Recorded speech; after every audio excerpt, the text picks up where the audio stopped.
Welcome to your daily focus for January the 6th, 2021.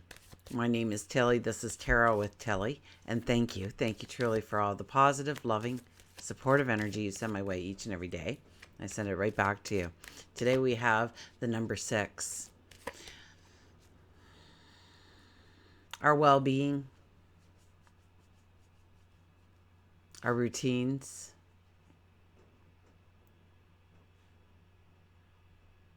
love, luxury. We look at those things.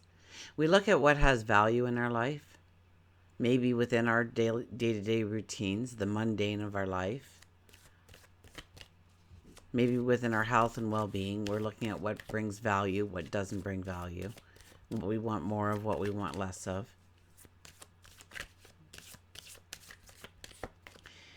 If we look at the numerology of the day, it is a 13 energy. A 13 energy seems like it's an unlucky number, but it's actually a very lucky number.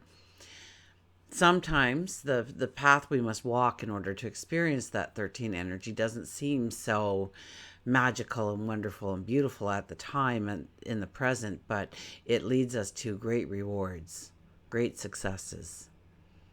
So don't look away from anything that is staring back at you right now, but know that you have your strength, your courage to take a risk on you. Maybe set boundaries in your life where you have let things kind of go a little astray. Setting those boundaries. But do it gently. If you're going to do it gently. You'll have more success, absolutely. Especially with all the planetary action that's happening. 1 plus 3 is a 4. And so we strive for balance in our life. Of course, we never truly obtain that balance, but it is about understanding what is our strong foundation. And do we have a strong foundation? Where do we need to work on ourselves? So back again to the 6th energy of where do we need to work on ourselves to bring in harmony, peace of mind, balance, happiness, and joy as well. Don't forget those things. We have the sun in Capricorn, moon is in Pisces. So kick back, relax if you can, daydream if possible. It's not a doing kind of energy, although we do have Capricorn there, so we might be doodling out a list. Hey, if it's in the form of a doodle, by all means, frame it, put it up. Why not?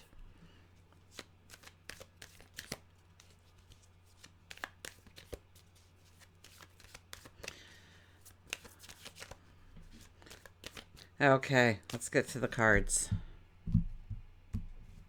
Oh, what's on the bottom? The 2 of Pentacles.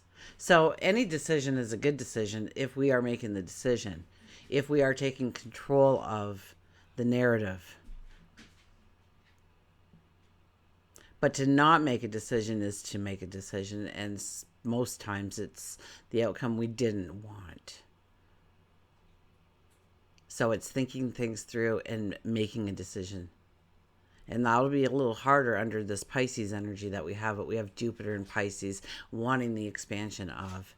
So Jupiter is all gung-ho for decisions, absolutely. And we have, remember, we have Mercury in Aquarius. I mean, we are thinking outside the box. We're talking outside the box. We're looking at broadening our horizons, very much the new moon energy of broadening our horizons. Okay, our first card, look at this. The Hierophant is back. The Hierophant showed up for this new moon and has not left since. The Hierophant is telling you that you have sage wisdom that you haven't even tapped into yet. And you also have a great spiritual connection.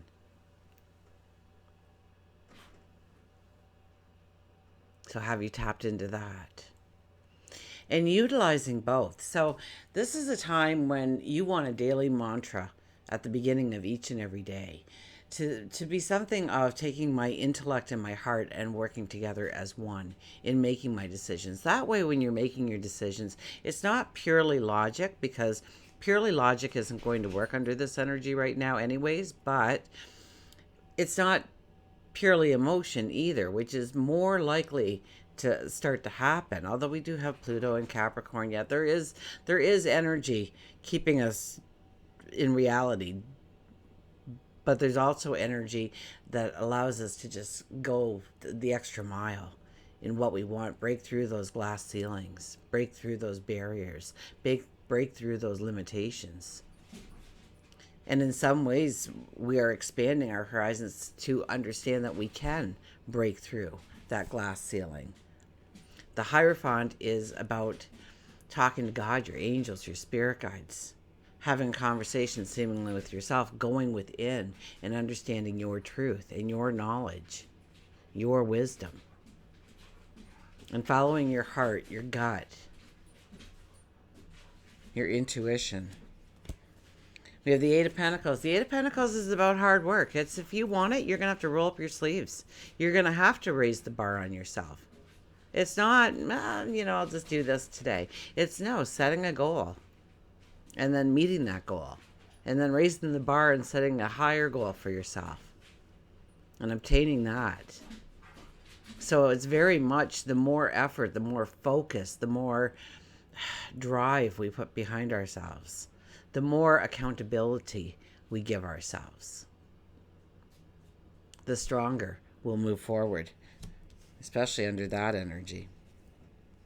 And the Seven of Swords is here. Seven of Swords, watch your back.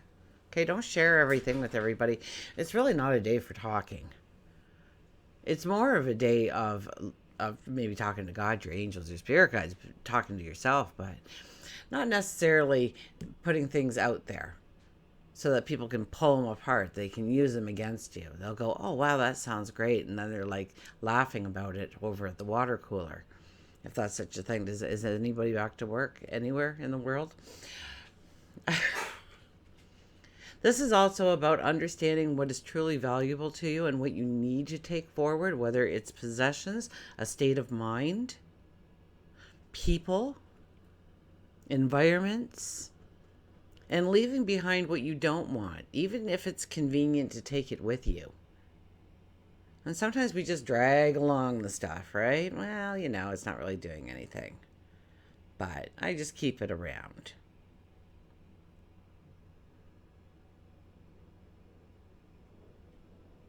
To get rid of the clutter, the old baggage, especially under this new moon. And, we have another new moon, I believe, in January. And then we have 2 full moons in March. There's no new moon in February. I know that.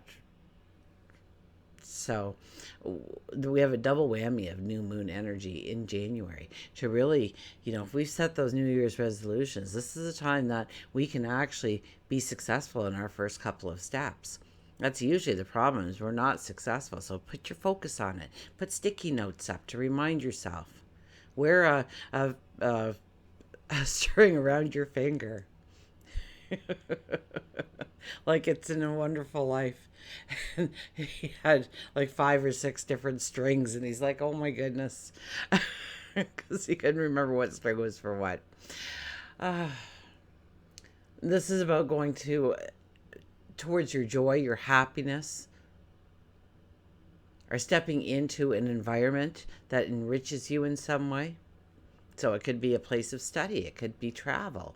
It could be going back home. It could be setting out for your own place. It could be taking an apartment, making it moving into a condo or a home, or downsizing or upsizing, or maybe just clearing out the clutter so that it's more peaceful and harmony, so that you can be at peace and harmony. Okay, let's get a mantra card, shall we?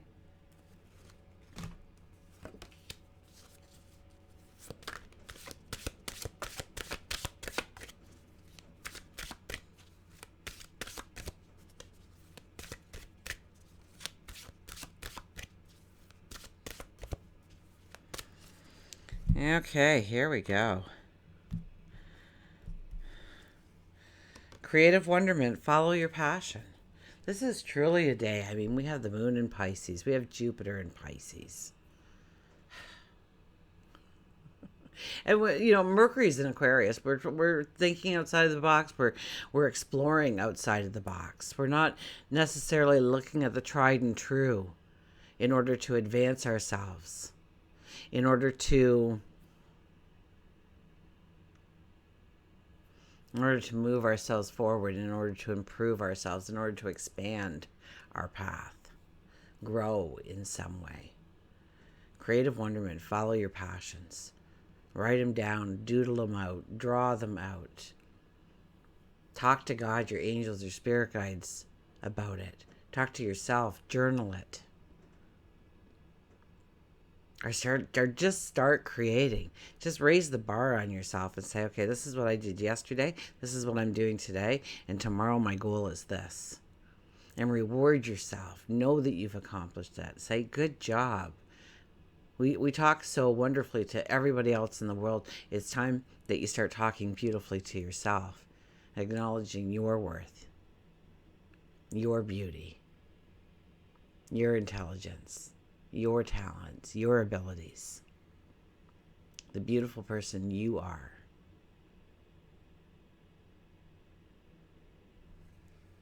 Okay, let's see what the book has to say.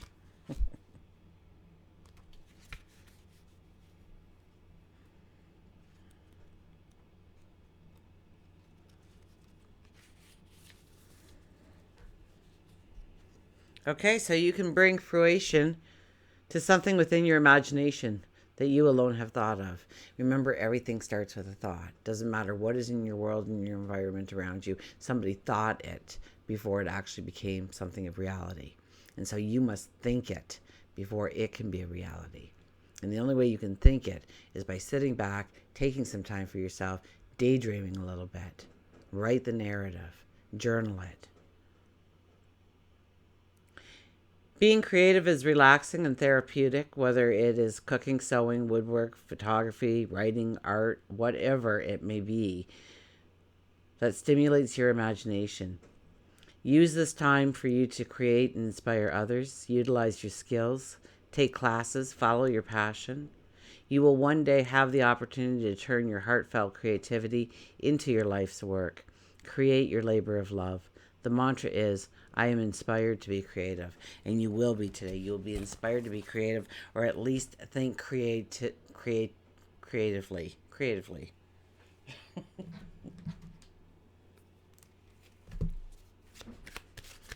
And we'll get an animal card.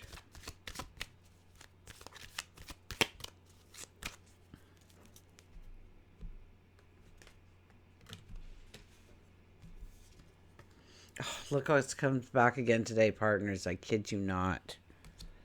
So it is about our relationships. Well, which people do we need in our lives? Which people build us up? Which people support us? Which people used to do that but don't anymore? Do we need to have a conversation with them? So write it out. Practice it in the mirror. What are your words saying? What do you want them to say? How do you want it to turn out? Do you want to deepen that relationship? Do you need time away from that relationship? And that's okay. Nobody stays in from the very moment of our birth to the very end, very rarely, under very extreme circumstances usually. Unfortunately, sometimes it happens. But for the most part, you are the one walking this path, and people will come in and go out and weave in again. Some of them go in a distance. Some of them you think about 20 years later and you go, whatever happened to? And then you go into Facebook and try and find them. But we're either coming together so that we learn something about ourselves, or we are teaching them something about themselves. It's not always about you, okay? So know that when you hold on to relationships that aren't working or maybe even toxic, that you're not only doing yourself a disservice by not going forward, but you're also doing them a disservice by not allowing them to go forward, even if it hurts. Because if it's truly meant to be, you'll find your way back to each other. Absolutely. Maybe it's conversations. Maybe you need to draw some boundaries out. Today is a day when we would want to look at what boundaries we have set, and do we need reinforcement? Do we need to pull it back a little bit? Do we need to give a little bit of leeway? Okay, partners. I don't know who needed that tangent, but it came out. I'll have to watch it and see what I said. I usually do. I usually have to rewatch my videos if I want the information for the day. I don't remember. I don't. So, especially little rants like that, I love watching them and say, I said that. Love partners, foundation, balance, relationship, and safety. Love is composed of a single soul inhabiting two bodies. This is a time for you to look closely at relationships around you. If you're currently with a love partner, is it time for you to rekindle your passion and explore new ways to build on your foundation? Safety and security may be important to you, and Seahorse offers protection, love, safety, so that you can continue on your journey. If you're single, it's important for you to restore the balance that's missing within you in order to attract the right person. Like attracts like. Be the type of person that you want to invite into your life. Unlike humans, it's the male seahorse that carries the babies. This card could signify that there is an imbalance between the male and female partnership in which a realignment must take place. And this could be in the workplace, a love relationship, or within yourself. If you're thinking of beginning your own business, this is a wonderful time, but you cannot go it alone. A partner is needed to help with that balance. You may be the creative type, and you will need someone to ground you with regards to finances or vice versa. This could also be a message that a loved one, a male energy, usually has crossed over and is coming through. It's definitely a message of peace and love. Ancient Europeans believed that the seahorse carried the souls of the deceased sailors to the underworld. Seahorses offered the sailors protection on their journey as they went to meet their destiny. And so it's now time. It's now time for you to embrace your destiny. Until we meet again, remember, I do love you.